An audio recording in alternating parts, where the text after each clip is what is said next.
कहा जाता है कि श्रीमद् भगवद गीता सिर्फ एक धर्म के लिए नहीं बल्कि धरती के प्रत्येक मनुष्य को श्रीमद् भगवद गीता का पाठ करना चाहिए। प्रत्येक मनुष्य को श्रीमद् भगवद गीता पढ़ना और समझना चाहिए। श्रीमद् भगवद गीता में कुल 18 अध्याय और इन 18 अध्याय में कुल 700 श्लोक हैं। आज मैं आपको श्रीमद् भगवद गीता का सार बताऊंगी, जिसे सुनकर आपके जीवन के अनेक प्रश्नों के उत्तर आपको मिल जाएंगे। इसलिए आप इसे डेली एक बार जरूर सुने, क्योंकि श्रीमद् भगवद गीता के पास आपके हर प्रश्न का उत्तर है। आपकी कोई भी परेशानी, कोई भी समस्या हो, कोई भी इच्छा हो, श्रीमद् भगवद गीता आपकी हर समस्या का हल देती है। चाहे वो परेशानी आपके मन की हो, धन की हो, रिश्तों की हो या फिर आपके शरीर की हो, श्रीमद् भगवद गीता में हर समस्या का हल मिलेगा। आज हम श्रीमद् भगवद गीता के ऐसे अनमोल उपदेश, ऐसे अनमोल विचार बताएंगे जो आपकी पूरी जिंदगी बदल देगी। बस आप इन बातों को वीडियो के अंत तक ध्यान से सुनिए, और जो भी व्यक्ति इस वीडियो को अंत तक सुनेगा उसे अपनी परेशानी का हल, अपनी समस्या का समाधान अवश्य मिलेगा। और अगर आप चैनल पर नए हो तो चैनल को सब्सक्राइब जरूर कर लेना। गीता का पहला उपदेश। श्रीमद् भगवद गीता का पहला उपदेश ये है कि जो बीत गया उसकी चिंता मत करो, और जो आने वाला है उसकी भी चिंता मत करो। जब महाभारत का युद्ध हो रहा था तब अर्जुन ने भगवान श्री कृष्ण जी से पूछा कि अगर ये युद्ध हुआ तो करोड़ों लोग मारे जाएंगे, और जो लोग मारे जाएंगे उनकी स्त्रियों का क्या होगा, ये समाज आगे कैसे बढ़ेगा। ऐसे कई सारे प्रश्न हैं जो अर्जुन ने भगवान श्री कृष्ण जी से पूछा। तब भगवान श्री कृष्ण जी ने कहा, हे पार्थ, तो बड़े बड़े ज्ञानियों जैसी बातें करता है, लेकिन जो वास्तव में ज्ञानी होते हैं वो जो लोग जाने वाले हैं या जो लोग जा चुके हैं उनकी चिंता नहीं करते, उनका दुख नहीं करते। जीवन मरण तो प्रकृति का खेल है, ये तो प्रकृति की नियति है। इसलिए जो ज्ञानी होते हैं वो किसी के मरने पर रोते नहीं। जो ज्ञानी होते हैं वो ना ही बीते हुए कल का शोक करते हैं और ना ही आने वाले कल की चिंता करते हैं। जो होने वाला है वो होकर ही रहेगा। ये बातें जिसे समझ में आ जाए फिर उसे कभी कोई चिंता नहीं सताती। ना हम बीते हुए कल को बदल सकते हैं और ना ही आने वाले कल को कंट्रोल कर सकते हैं। अगर हमारा किसी पर कंट्रोल है, अगर हम किसी को बदल सकते हैं तो वो है हमारा आज। अगर हमने अपने आज को अच्छा बना लिया तो आने वाला कल अपने आप अच्छा हो जाएगा। लेकिन हम जो वक्त गुजर चुका है उसे सोचकर परेशान होते रहते हैं या भविष्य की चिंता करके खुद को बीमार कर लेते हैं। गीता का ज्ञान हमें सिखाता है कि ना तो हम बीता हुआ कल बदल सकते हैं और ना ही आने वाले कल पर कंट्रोल कर सकते हैं। हमारे हाथ में सिर्फ वर्तमान है, आज का ही पल है। हमें जो भी करना है आज ही करना है। कभी यह सोचकर समय नष्ट नहीं करना चाहिए कि अभी मेरे पास बहुत समय बचा है। एक बार एक गुरुजी ने अपने एक शिष्य को एक पारस का पत्थर दिया, लेकिन वह शिष्य बहुत आलसी, हर काम को कल पर टाल देता था। तो गुरुजी ने उससे कहा कि मैं तुझे पारस का पत्थर दे रहा हूँ। इस पत्थर से जब तू लोहे को स्पर्श कराएगा तो वो लोहा स्वर्ण बन जाएगा, सोना बन जाएगा। और यह पारस पत्थर मैं तुझे 1 महीने के लिए दे रहा हूँ। जब 1 महीना समाप्त होगा तब यह पारस पत्थर मैं तुझसे वापस ले लूंगा। तब तक तू इसे अपने पास रख। गुरुजी का वह शिष्य बाजार में लोहा खरीदने के लिए गया। उसे लोहे का रेट काफी महंगा लगा। उसने सोचा थोड़े दिन रुक कर ले लूंगा जब लोहे का रेट कम हो जाएगा। लेकिन उसने ये नहीं सोचा कि इस लोहे को सोना बनाकर मैं बहुत अधिक धन कमा सकता हूँ। उसके मन की सुस्ती, उसके मन की आलस की वजह से उसने आज के काम को कल पर डाल दिया, और ऐसा करते करते पूरा महीना बीत गया। अब गुरुजी उस शिष्य के पास आ पहुँचे और पूछे, बताओ कितना सोना बनाया। शिष्य बोला कि मैंने तो सोना बनाना अभी शुरू भी नहीं किया। तब गुरुजी ने कहा, मुझे वह मेरा पारस पत्थर चाहिए। शिष्य बोला, अभी नहीं, मुझे थोड़ा वक्त दीजिए, मैं थोड़ा सोना बनाना चाहता हूँ। गुरुजी ने कहा, यह पारस पत्थर पूरा 1 महीना तुम्हारे पास था पर तू कुछ नहीं कर पाया, लेकिन अब समय समाप्त हो चुका है। ठीक इसी प्रकार हमारा जीवन होता है। यह समय ही पारस पत्थर है। हम समय के एक एक पल से अपने जीवन को सोना बना सकते हैं, लेकिन हमें यह लगता है कि हमारे पास तो अभी बहुत समय बचा है। एक दिन जिंदगी को जी लेंगे, एक दिन जिंदगी में खुश हो जाएंगे, लेकिन वह दिन कभी नहीं आता और हम जिंदगी भर भागते रहते हैं, चिंता करते रहते हैं, दुखी होते रहते हैं, लेकिन जिंदगी को जीना सब भूल जाते हैं। इसलिए गीता ज्ञान हमें यह सिखाता है कि आप आज में जीना सीखो। गीता का दूसरा उपदेश। श्रीमद् भगवद गीता का दूसरा उपदेश यह है कि आप जैसा कर्म करोगे वैसा ही फल आपको मिलेगा। अगर आप अच्छे कर्म करेंगे तो आपको अच्छा फल, और अगर आप गलत कार्य करेंगे तो आपको उसकी सजा भी जरूर मिलेगी। आप गलत कार्य को कितना भी छिप कर करो, लेकिन आप परमात्मा की नजरों से नहीं बच सकते। हमारे एक एक कर्म का हिसाब होता है। अवश्यमेव भोक्तव्यम कृतम कर्म शुभाशुभम। आपने कोई भी कर्म किया हो, आपको उसका फल जरूर भोगना होगा। श्रीमद् भगवद गीता का तीसरा उपदेश। श्रीमद् भगवद गीता का तीसरा उद्देश्य ये है कि अगर कोई आपका अपना है या फिर वो आपसे बड़ा है और वो आपके साथ गलत व्यवहार कर रहा है, तो उसका अपने प्रति गलत व्यवहार कभी सहन नहीं करना चाहिए।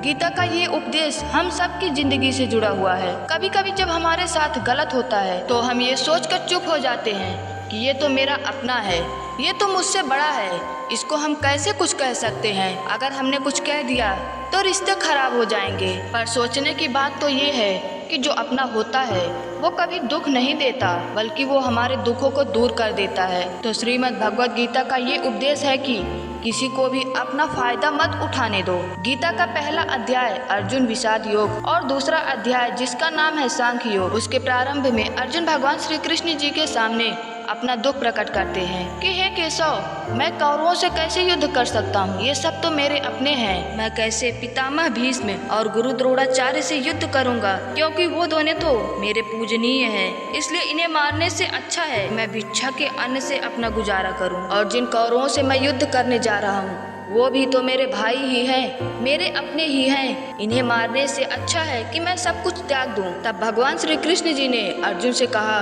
कि हे पार्थ, यहाँ कौन अपना है और कौन पराया है। जो अधर्म करता है उसके साथ युद्ध करना पाप नहीं होता। तुम अपने मन के इस मोह को त्याग दो, नहीं तो पूरा संसार तुम्हारी निंदा करेगा।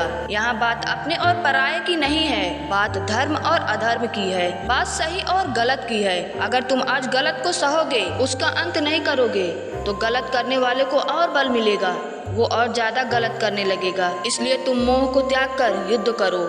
भगवत गीता के इस उपदेश को अच्छे से समझ लो कि यहाँ कोई अपना पराया नहीं है। जो हमारे दुख में, हमारे तकलीफ में हमारा साथ दे, बस वही अपना है, बाकी सब पराये हैं। गीता का चौथा उपदेश यह है, मृत्यु से डरना बिल्कुल व्यर्थ है। श्री कृष्ण भगवान ने गीता में कहा है कि यह संसार मृत्यु लोक है। जिसका भी जन्म हुआ है वह एक दिन जरूर मर जाएगा। जिसका आरंभ हुआ है उसका अंत भी अवश्य होगा। हम इसे रोक नहीं सकते। जिस प्रकार हम रोज कपड़े बदलते हैं, वैसे ही हमारी आत्मा नया शरीर धारण करती है। मृत्यु सिर्फ इस जीवन का एक नया आरंभ है, इस जीवन का अंत नहीं है। आत्मा कभी भी मर नहीं सकती और ना ही इसे कोई मार सकता है। लेकिन मौत का डर मनुष्य को सबसे ज्यादा लगा रहता है। मौत का दुख भी इंसान को सबसे ज्यादा होता है। भगवान श्री कृष्ण जी ने अर्जुन से कहा कि हे अर्जुन, तेरे मेरे अनंत जन्म हुए हैं, तू सब कुछ भूल गया है और मुझे सब कुछ याद है। और जो व्यक्ति इस सत्य को समझ ले कि वो इस संसार में कुछ समय के लिए आया है, तो उसकी जिंदगी की सारी चिंताएं, सारे दुख, सारी बाधाएं समाप्त हो जाएगी। गीता का चौथा उपदेश। श्रीमद् भगवद गीता का चौथा उपदेश ये है कि किसी भी व्यक्ति या वस्तु से हद से ज्यादा मोह नहीं करना चाहिए, क्योंकि आप जिससे सबसे ज्यादा मोह करोगे, जब वो आपसे दूर होगा तब वो आपको सबसे ज्यादा पीड़ा देगा, वही आपको सबसे ज्यादा तकलीफ देगा। गीता का छठा उपदेश।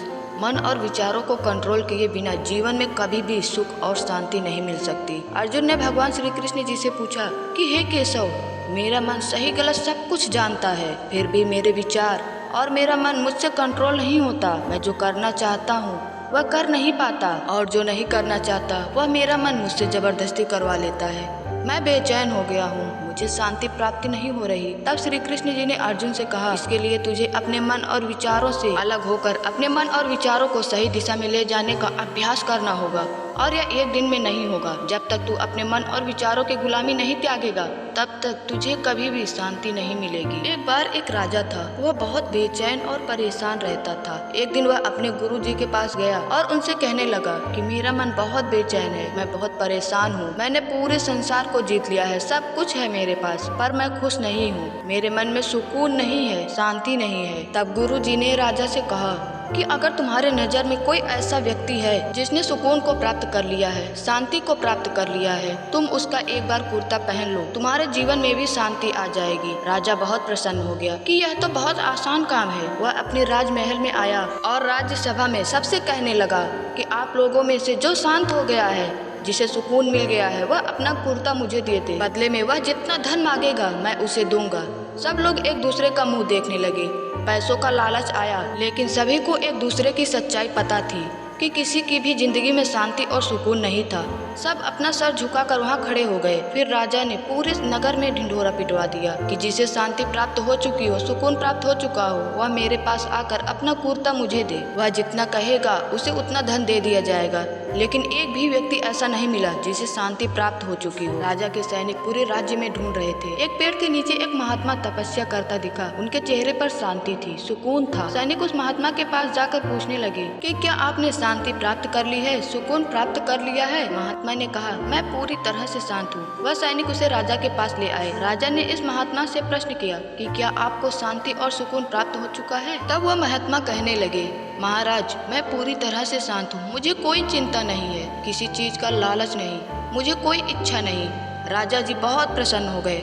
आखिर वह व्यक्ति मिल ही गया जिसे शांति प्राप्त हो चुकी है, जिसे सुकून प्राप्त हो चुका है। राजा उस महात्मा से कहने लगे, महात्मा, आप अपना कुर्ता कृपया करके मुझे दे दीजिए, बदले में आप जो मांगेंगे मैं आपको दूंगा। वह महात्मा कहने लगे, महाराज, सुकून और शांति मुझे तो मिल चुकी है, लेकिन क्या करूं, मेरे पास कुर्ता ही नहीं है पहनने के लिए जो मैं आपको दे सकूं। जब राजा ने उस महात्मा की यह बात सुनी कि इस महात्मा के पास कुर्ता भी नहीं है पहनने के लिए, इसके बाद भी यह महात्मा बिल्कुल शांत है, उसके जीवन में सुकून है, और मैं सारी जिंदगी धन को जोड़ने में लगा रहा, लेकिन मुझे शांति नहीं मिली, सुकून नहीं मिला, क्योंकि शांति और सुकून बाहर की चीज नहीं, हमारे भीतर की चीज है। इसलिए जब तक कोई व्यक्ति अपने मन और विचारों को वश में नहीं करता, तब तक उसके जीवन में सुकून और शांति नहीं आती। और गीता का उपदेश हमें यही सिखाता है कि शांति चाहिए तो मन को शांत करना सीखो। गीता का 7वां उपदेश।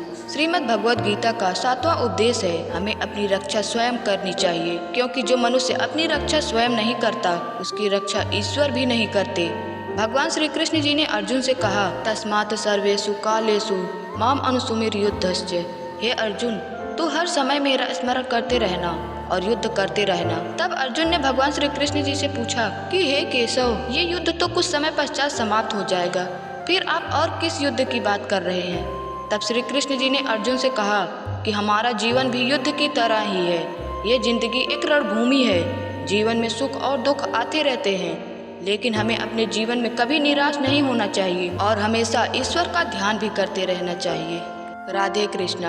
अगर आपको वीडियो पसंद आई हो तो प्लीज़ इसे लाइक और शेयर कीजिए, और अगर आप चैनल पर नए हैं तो प्लीज़ इस चैनल को सब्सक्राइब जरूर कर लें। Thanks for watching.